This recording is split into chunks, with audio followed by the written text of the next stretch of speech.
شمجاوتی حیران گوہارا یک کاغذ پستا منی ششتا تگی مارا مردے نگسا نیست وانیت امارا اچوانا گمے چھمو نظر کی جو ہے 108ویں سالگرہ کے موقع پہ ان کے فن اور جو کام ہے اس کے حوالے سے جو نئی کتاب آئی ہے اس کی تقریب رونمائی تھی۔ میں سمجھتا ہوں کہ گل خان نصیر بلوچستان کے بہت بڑے شاعر، ادیب، صحافی، قلمکار رہے ہیں اور ساتھ ساتھ وہ بلوچستان کے بہت بڑے سیاسی رہنما تھے، اور بلوچستان کی جو سیاسی تاریخ ہے شعوری جدوجہد کی، اس کے سرخیلوں میں ان کا شمار ہوتا ہے۔ گل خان نصیر وہ شخص ہیں جو عبدالعزیز کرد، یوسف عزیز مگسی، عبدالصمد خواجہ خیل کے ساتھ مل کر انہوں نے سیاسی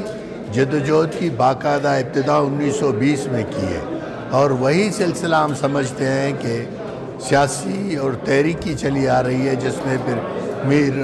بابا بزنجو، میر غوث بزنجو شامل تھے اور بلوچ سیاسی رہنما اس میں شامل تھے۔ تو یہ سیاسی جدوجہد ایک طویل سیاسی جدوجہد ہے جو آج تک جاری ہے بلوچستان کے عوام کے سیاسی، معاشی، ثقافتی حقوق کے لیے۔ تو یہ ان کی ایک جو ہے پہلو ہے، جبکہ ان کی شاعری، ادب، تاریخ نویسی بھی منفرد ہے جو دوسری جو ہے شاعروں سے اور ادیبوں سے۔ انہوں نے بلوچستان کے عوام کی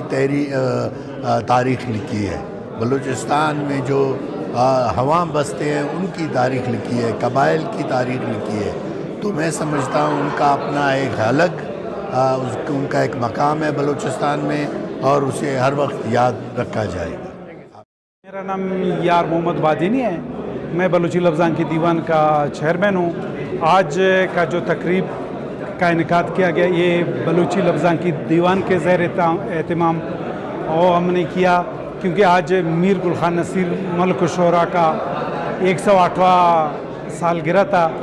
تو ہم نے اس سلسلے میں ایک سیمینار منعقد کیا اور دوستوں نے یہاں پہ اس پہ مقالے پیش کیے اور اس کی شاعری پہ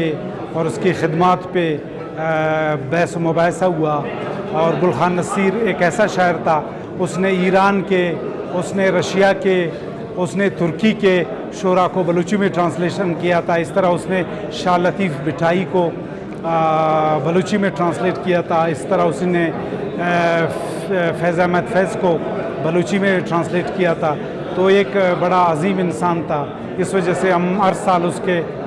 دن کی مناسبت سے ایک پروگرام رکھتے ہیں اور دوستوں کو بلاتے ہیں، اور بلوچی، براوی، اردو تمام زبان میں ان کے جو ادیب دانشور ہے اس کو خراج عقیدت پیش کرتے ہیں۔